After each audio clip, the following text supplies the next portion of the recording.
গল্পের শুরুতে আমরা এইচ নামের এক সিকিউরিটি গার্ডকে দেখি, যে তার সঙ্গী বুলেটের সঙ্গে অনেক টাকা ব্যাংকে ডেলিভারি দিতে যাচ্ছিল। তখনই তাদের ট্রাক থামিয়ে ট্রাকের মধ্যে টিয়ার গ্যাস ছেড়ে দেওয়া হয়। এরপর যখনই এইচ ট্রাক থেকে বেরিয়ে এলো, গুন্ডারা তাকে দেখে ভয় পেয়ে গেল এবং ট্রাক ছেড়ে সেখান থেকে পালিয়ে গেল। বুলেট তার বাকি সঙ্গীদের এই ঘটনা বলল যে এর সঙ্গে নিশ্চয় কিছু না কিছু গণ্ডগোল আছে। দেখে মনে হচ্ছিল গুন্ডারা যেন ভূত দেখে ফেলেছে। প্রায় 2 সপ্তাহ আগেই প্যাট্রিক হিল নামের এই লোকটি এই কোম্পানিতে ইন্টারভিউ দিতে এসেছিল। এই কোম্পানি তাদের সিকিউরিটি দেয় যারা বড় অঙ্কের নগদের লেনদেন করে। টাকাগুলো এক জায়গা থেকে আরেক জায়গায় নিরাপদে পৌঁছে দেওয়ার দায়িত্ব নেয় তারা। টেরি, যেই কোম্পানিতে একটি উঁচু পদে আছে, প্যাট্রিকের রেজিউমে দেখে বেশ ইমপ্রেস হয়েছিল। খুব ভালো কাজ করেছো তুমি, সে বলল, কিন্তু তারপরও তোমার জানা দরকার এই কাজ কতটা বিপজ্জনক। প্রায় 5 মাস আগে আমাদের একটি টাকা ভর্তি ভ্যান ডেলিভারি দিতে যাচ্ছিল। হঠাৎ মাঝপথে সেটি থামিয়ে দেওয়া হয়। মনে হচ্ছিল রাস্তায় যেন কোনো কনস্ট্রাকশনের কাজ চলছে। কর্মীরা একটি ট্রাক ভ্যানের সামনে লাগিয়ে দিল এবং ভ্যানটিকে চারপাশ থেকে ঘিরে ফেলে কিছু চোর, যারা কনস্ট্রাকশন ওয়ার্কারের পোশাক পরেছিল। ভ্যানের একটি দরজা ভেঙে চোরেরা ভেতরে গ্রেনেড ছুঁড়ে দিল, যাতে ড্রাইভার এবং সিকিউরিটি গার্ড দুজনেই আহত হয়ে ঘটনাস্থলেই মারা গেল। টাকা গাড়িতে তোলার পর যত দ্রুত সম্ভব চোরেরা সেখান থেকে পালিয়ে গেল। এরপর টেরি তাকে জিজ্ঞাসা করল, সব জানার পরও কি তুমি এই চাকরি করতে চাও? প্যাট্রিক হ্যাঁ বলল। তখনই বুলেটের এন্ট্রি হলো এবং সে প্রথমবার প্যাট্রিকের সঙ্গে দেখা করল। সে বলল, এখানে তোমার নাম হবে এইচ, কাউকে তোমার আসল নাম বলবে না। এরপর তার 60 ঘন্টার ট্রেনিং শুরু হলো। এই ট্রেনিংয়ে 70% স্কোর করা জরুরি। যদি কম হয় তবে চাকরি থাকবে না। এইচ সব টেস্টে শুধু যতটুকু পাশ করার জন্য দরকার ঠিক ততটাই স্কোর করেছিল। তার গুলিগুলো একদম বাইরের রিংয়ে লেগেছিল, যেন ইচ্ছে করেই সেখানে মারছিল যাতে ন্যূনতম স্কোর আসে। ড্রাইভিং টেস্টের সময়ও সে একদম ঠিকঠাক গাড়ি চালালো, কিন্তু শেষে রিভার্স করার সময় কিছু বাক্সে ধাক্কা মারল। বুলেট এইচকে তার টিমের সঙ্গে পরিচয় করিয়ে দিল, যার নাম ফর্মুলা 1। তারা অদ্ভুত নাম ব্যবহার করে যাতে কেউ কারো আসল পরিচয় না জানে। তারা প্রচুর টাকা এক জায়গা থেকে আরেক জায়গায় নিয়ে যায়, তাই তারা নিজেদের আসল নাম ব্যবহার করে না, যাতে কেউ তাদের দুর্বলতা ধরতে না পারে। এরপর এইচকে তার সব অস্ত্র দেওয়া হলো যাতে সে কাজ শুরু করতে পারে। ডেভ আর তার সঙ্গী জন একটি বড় প্যাকেজ কোথাও নিয়ে যাওয়ার প্রস্তুতি নিচ্ছিল। বুলেটেরও তাদের সঙ্গে যাওয়ার কথা ছিল, কিন্তু যাওয়ার আগে শেষ মুহূর্তে সে জনের বদলে এইচকে সাথে নিল। ডেভ এইচকে বলল, তুমি আন্দাজও করতে পারবে না এই কাজ কতটা বিপজ্জনক। এইচ জবাব দিল, যতই বিপজ্জনক হোক আমি দেখে নেব, ঠিক আছে। এরপর তারা 3 জন ট্রাকে বসে টাকা ডেলিভারির জন্য রওনা দিল। রাস্তায় কথা বলার সময় ডেভ বলল, 5 মাস আগে যে ট্রাকে ডাকাতি হয়েছিল সেখানে তার ডিউটি ছিল, কিন্তু অদ্ভুতভাবে সে ছুটি নিয়েছিল, যার ফলে অন্য কাউকে যেতে হয়েছিল আর তার প্রাণ বেঁচে যায়। না হলে আজ সে এখানে বসে থাকত না। এইচ জিজ্ঞেস করল, তুমি ছুটি নিয়ে কেন? ডেভ বলল, তার সন্দেহ ছিল ডাকাতির পেছনে ভেতরের কারো হাত আছে। সে জানালো, পুলিশও তাকে এই প্রশ্ন আগে করেছে। আগের দিন একটু বেশি মদ খেয়েছিলাম, তাই অফিসে যেতে পারিনি। কথা বলতে বলতে তারা একটা বিল্ডিংয়ে পৌঁছল, যেখান থেকে তাদের $2 মিলিয়ন তুলতে হবে। টাকা নিতে বুলেট এইচকে সাথে নিল, যাতে বোঝা যায় সে শুধু মুখে বলে নাকি কাজও করতে পারে। টাকা তুলে তারা দ্রুত তাদের ডিপোতে ফিরে এলো। এখানে প্রচুর নিরাপত্তা ছিল। এই ডিপোতে কাজ করা প্রত্যেককেই সিকিউরিটি চেকের মধ্য দিয়ে যেতে হয়। ডিপোতে ফিরে সবাই বিশ্রামের জন্য রুমে গেল। ভেতরে যাওয়ার আগে এইচ সবার আইডি কার্ড ভালোভাবে লক্ষ্য করল, তারপর রুমে ঢুকল। ভেতরে সবাই আলোচনা করছিল যে এইচ খুব কম কথা বলে। কোম্পানির এক সদস্য তার কাছে এসে তার সম্পর্কে জানার চেষ্টা করল। সে জিজ্ঞাসা করল, এর আগে তুমি কোথায় কাজ করেছ? এইচ বলল, ইউরোপের একটি বড় কোম্পানিতে। এরপর কথা সেখানেই শেষ করে তাকে চলে যেতে বলল। এই আচরণে লোকটি খুব বিরক্ত হল, আর এই ঘটনার পর সবাই এইচের ওপর সন্দেহ করতে লাগল। পরের দিন এইচ, ডেভ আর বুলেট একটি ছোট অঙ্কের টাকা ডেলিভারি করতে গেল, কিন্তু সেখানে বুলেটকে বন্দি করে রাখা হলো আর তারা ট্রাকে থাকা $1 মিলিয়ন দাবি করল। এতে ডেভ খুব ভয় পেয়ে গেল এবং বলল, ডিপোর নিয়ম অনুযায়ী আমাদের এখান থেকে চলে যাওয়া উচিত। তারা নিজেরাই বুলেটকে ছাড়িয়ে নেবে। কিন্তু কিডন্যাপার সোজাসুজি হুমকি দিল, যদি তুমি কেউ এখান থেকে নড়ো তাহলে তারা বুলেটকে মেরে ফেলবে। এখন কারো সাথে কোনো কথা হবে না। এইচ ডেভকে বলল, আমাদেরই শত্রুদের সঙ্গে লড়তে হবে। ভালো হবে যদি টাকা দিয়ে বুলেটকে ছাড়িয়ে নিই। বুলেটের প্রাণ টাকার থেকে বেশি দামি। কিডন্যাপার ডেভকে চাপ দিতে লাগল টাকা ভেতরে এনে দেওয়ার জন্য। তারা ডেভকে স্পষ্ট নির্দেশ দিল কোথায় আসতে হবে। সেখানে পৌঁছতেই সামনে একটি গাড়ি দাঁড়িয়েছিল, আর পেছন দিয়ে একটি ট্রাক এসে থামল। গাড়ি থেকে কিডন্যাপাররা বুলেটকে বের করে আনল। তারা ডেভকে সরাসরি বলল, সব টাকা পেছনে দাঁড়ানো ট্রাকে তুলে দাও, কোনো চালাকি করার চেষ্টা করো না। এক ট্রাক থেকে আরেক ট্রাকে টাকা পৌঁছে দেওয়ার দায়িত্ব এইচ নিল এবং ডেভকে শান্ত থাকতে বলল। এইচ তার ট্রাক থেকে টাকা অন্য ট্রাকে ছুড়ে দিতে লাগল। বুলেটকে বাইরে আনা হয়েছিল যাতে কেউ যদি কোনো বুদ্ধি খাটায় তাহলে তাকে মেরে ফেলা যায়, কিন্তু এইচ ইচ্ছে করে একটি ব্যাগ ভেতরে দেওয়ার বদলে বাইরে ছুঁড়ে ফেলল, যার পর এক কিডন্যাপার সেই ব্যাগটিকে ট্রাকে রাখতে বাইরে এলো। তখনই এইচ খুব চতুরতার সঙ্গে নিজের বন্দুক বের করে তাকে গুলি করে মারল। তারপর সে একদম হিরো স্টাইলে খুব ঠান্ডা মাথায় একে একে সব কিডন্যাপারদের মেরে ফেলল, যেন এই কাজের তার বেশ অভিজ্ঞতা আছে। ট্রেনিংয়ের সময় তো তার গুলিগুলো সব বাইরের সার্কেলে লাগছিল, কিন্তু এখন সে সবার কপালের ঠিক মাঝখানে গুলি করল। কিডন্যাপারদের বসকে তাড়া করতে করতে এইচ এক গুদাম ঘরে পৌঁছাল। সে কিডন্যাপারকে সোজাসুজি জিজ্ঞেস করল, তুমি কার জন্য কাজ করছো? লোকটি কোনো সোজা উত্তর দিচ্ছিল না, তাই রাগে এইচ তাকে গুলি করল। পেছন থেকে বুলেটার ডেভ এসে দেখল কিভাবে এইচ একা হাতে পুরো গ্যাং শেষ করে দিয়েছে। এই ঘটনার পর পুলিশ এইচকে জেরা শুরু করল। সে কি অন্য কোনো দেশের সিক্রেট এজেন্ট যে এত সহজে পুরো গ্যাং শেষ করে দিল? এইচ জবাব দিল, না স্যার, তেমন কিছু না। আমার তো কপাল ভালো ছিল, ভুল করে সব গুলি ঠিক নিশানায় লেগে গেছে। এরপর পুলিশ এইচকে প্রথমে হওয়া ডাকাতির ভিডিও দেখালো। দেখে এইচ বলল, আমি এ ব্যাপারে কিছুই জানি না, তখন তো আমি এই কোম্পানিতে কাজই করতাম না। বাইরে আসার পর এইচের সিনিয়র তাকে বলল, এখন 1 মাস তোমাকে ডেস্ক জব করতে হবে, কারণ এটা কোম্পানির নিয়ম। আমরা চাই না তুমি ডিপ্রেশনে গিয়ে ভুল সিদ্ধান্ত নাও। এইচ তার সিনিয়রকে জিজ্ঞেস করল, আমাকে কি তোমার ডিপ্রেসড মনে হচ্ছে? তখনই সেখানে কোম্পানির মালিক এসে এইচের খুব প্রশংসা করল। সে সিনিয়রকে বলল, কোম্পানির তো এমন লোকেরই দরকার। এটা কি তোমার কাছে টেবিলে বসে কাজ করার মতো লোক মনে হচ্ছে? এটা তো আসল মর্দ।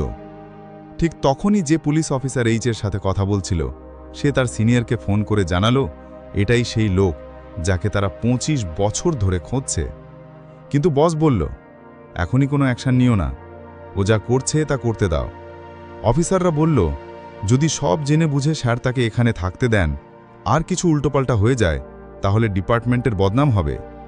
কিন্তু তার বস বলল, তেমন কিছু হবে না, ও এখানে টাকার জন্য আসেনি, ও যা করতে এসেছে তা ওকে করতে দাও। এবার এইচের সাথে দেখা করতে এক মহিলা এলো, যিনি তাকে একটি ফাইল দিলেন। ফাইলে কোম্পানির সব কর্মচারীর তথ্য ছিল এবং সঙ্গে কারো পোস্টমর্টেম রিপোর্টও ছিল। সব ফাইল মনোযোগ দিয়ে দেখার পর এইচের সন্দেহ হল ডায়ানা নামে এক সিকিউরিটি গার্ডের ওপর। তারপর সে কাউকে না জানিয়ে তার বাড়িতে ঢুকে গেল। সে বন্দুকের মুখে ডায়ানাকে কিছু প্রশ্ন করল। ডায়ানার বাড়িতে রাখা টাকা দেখে সে জিজ্ঞেস করল, তোমার কাছে এত টাকা এলো কোথা থেকে? ডায়ানা এই টাকা একটি মদের দোকান থেকে চুরি করেছিল, যাতে রিটায়ার হবার পর তার কাজে লাগে। ডায়ানা জানালো, আমি জীবনে প্রথম ও শেষবার এমন কিছু করেছি। এরপর এইচ তাকে বলল, যদি কিছু জানো তাহলে বলে দাও, নইলে পরে যদি আমি জানতে পারি তোমার জন্য ভালো হবে না। কিন্তু ডায়ানা বলল, আমার কিছুই জানা নেই। আর এইচও তাকে শুধু হুঁশিয়ারি দিয়ে ছেড়ে দিল। এরপর আমরা সময়ের হিসেবে 5 মাস পেছনে যাই। এইচ তার ছেলে ডাগিকে নিয়ে কোথাও যাচ্ছিল। ঠিক তখনই তার কাছে ফোন এলো একজন লোকের, যার নাম মাইক। মাইক সেই একই লোক যে কিছুদিন আগে ট্রাক লুটতে এসেছিল আর এইচকে দেখে পালিয়ে গিয়েছিল। আসলে মাইক ফর্টিকো কোম্পানির একটি ট্রাকের লোকেশন জানতে চাইছিল। মাইক এই কাজের জন্য প্রথমে অন্য কাউকে পাঠিয়েছিল, কিন্তু তার পথে অ্যাক্সিডেন্ট হয়ে যায় আর এখন এই কাজ দেওয়া হলো এইচকে। এইচ আর তার ছেলে গাড়িতে বসে ফর্টিকোর ডিপোতে পৌঁছালো। ছেলেকে গাড়িতে বসিয়ে রেখে তার জন্য খাবার আনার অজুহাতে এইচ বাইরে গেল, যাতে ফর্টিকো ট্রাকের ওপর নজর রাখতে পারে। এইচকে শুধু এতটাই মাইককে জানাতে হবে ট্রাকটি ডান দিকের রাস্তা নেবে নাকি বাঁ দিকের। মাইককে লোকেশন আর দিক জানানোর পর এইচ ফোন কেটে দিল এবং খাওয়া নিয়ে তার ছেলের কাছে ফিরে গেল। ঠিক তখনই ফর্টিকো ট্রাকটি সামান্য এগিয়ে গিয়ে একটি ব্রিজের নিচে পৌঁছালো, যেখানে এইচের গাড়িও দাঁড়িয়েছিল। সেখানেই ট্রাকের উপর হামলা হলো। ডাকাতরা এই ট্রাক থেকে সব টাকা লুট করে চলে যাচ্ছিল, কিন্তু তখনই তাদের নজর পড়ল এইচের ছেলের দিকে। সে এই ডাকাতি নিজের চোখে দেখে ফেলেছিল, আর এখন সে এই চুরির সরাসরি সাক্ষী হয়ে গেছে। এই প্রমাণ মুছে ফেলা জরুরি ছিল। তাই এক ডাকাত সেখানে গিয়ে এইচের ছেলেকে গুলি করে মেরে ফেলল। এইচ দৌড়ে ওই ডাকাতের দিকে যাচ্ছিল, কিন্তু ঠিক তখনই আরেক ডাকাত তার ওপর অনেকগুলো গুলি চালালো। এইচ আহত হয়ে মাটিতে পড়ে গেল, কিন্তু সে ওই ডাকাতের মুখ ভালো করে দেখে চিনে নিল। এই ঘটনায় এইচের প্রাণ বেঁচে গেল, কিন্তু তার ছেলে মারা গেল। এইচের স্ত্রী ছেলের মৃত্যুর জন্য তাকেই দায়ী করল। আর এখানেই জানা গেল যে এইচ আসলে একটি বড় গ্যাং লিডার, আর যারা এই ট্রাক লুটেছিল ও তার ছেলেকে হত্যা করেছিল তারা ছিল অন্য গ্যাংয়ের। এই ঘটনার পর এইচের স্ত্রী তাকে চিরদিনের জন্য ছেড়ে চলে গেল। এরপর এইচ তার গ্যাংয়ের সবাইকে ওই অন্য গ্যাংকে খুঁজে বের করার কাজে লাগিয়ে দিল। এইচের গ্যাং আশেপাশের সব গ্যাংকে ধরে ধরে শেষ করতে শুরু করল। তারা পুরো চেষ্টা করল এটা জানার যে আসলে সবকিছুর পেছনে কে ছিল, কিন্তু কোনো তথ্য হাতে এলো না। যখন কোনো পথ বের হলো না, তখন মাইক প্রস্তাব দিল, হতে পারে এটা কোনো ভেতরের লোকের কাজ, অথবা ফার্টিকোরই কোনো গার্ডের। এইচ বলল সে খুব বিরক্ত হয়ে গেছে এবং কিছুদিনের জন্য সবার থেকে দূরে লন্ডন যেতে চায়, যাতে তার মন কিছুটা শান্ত হয়। কিন্তু আসলে এইচ নিজের নকল পরিচয় বানাতে শুরু করল এবং তার নতুন নাম রাখল প্যাট্রিক হেল। একই সঙ্গে এইচ তার ছেলের পোস্টমর্টেম রিপোর্টও বের করে নিল। এরপর আমরা একটি গ্যাংকে দেখি যাদের লোক আগে আর্মিতে ছিল, কিন্তু এখন ডাকাত হয়ে গেছে। এদের হেডের নাম জ্যাকসন। এখানে সেই লোকটিও ছিল যে এইচের ছেলেকে খুন করেছিল, যার নাম জ্যান। এখন এই গ্যাং একটি বড় ডাকাতির পরিকল্পনা করছিল, আর তাদের লক্ষ্য ছিল সেই কোম্পানি যারা নগদ টাকা এক জায়গা থেকে আরেক জায়গায় নিয়ে যায়। তখন ফার্টিকুক কোম্পানিরই কোনো এক ভেতরের লোক থেকে তারা জানতে পারল যে একটি ট্রাকে $1 মিলিয়ন কোথাও নিয়ে যাওয়া হচ্ছে, আর এটাই ছিল সেই ডাকাতি যেখানে এইচের ছেলে মারা গিয়েছিল। এই ঘটনার 5 মাস পরে জ্যাকসন তার পুরো গ্যাংকে এক জায়গায় জড়ো করল এবং আরেকটি বিপজ্জনক প্ল্যান বানাতে লাগল, যাতে $50 মিলিয়ন একই কোম্পানি ফোর্ড থেকে চুরি করা যায়। সারা বছরে একদিন আছে যেটিকে ব্ল্যাক ফ্রাইডে বলা হয়।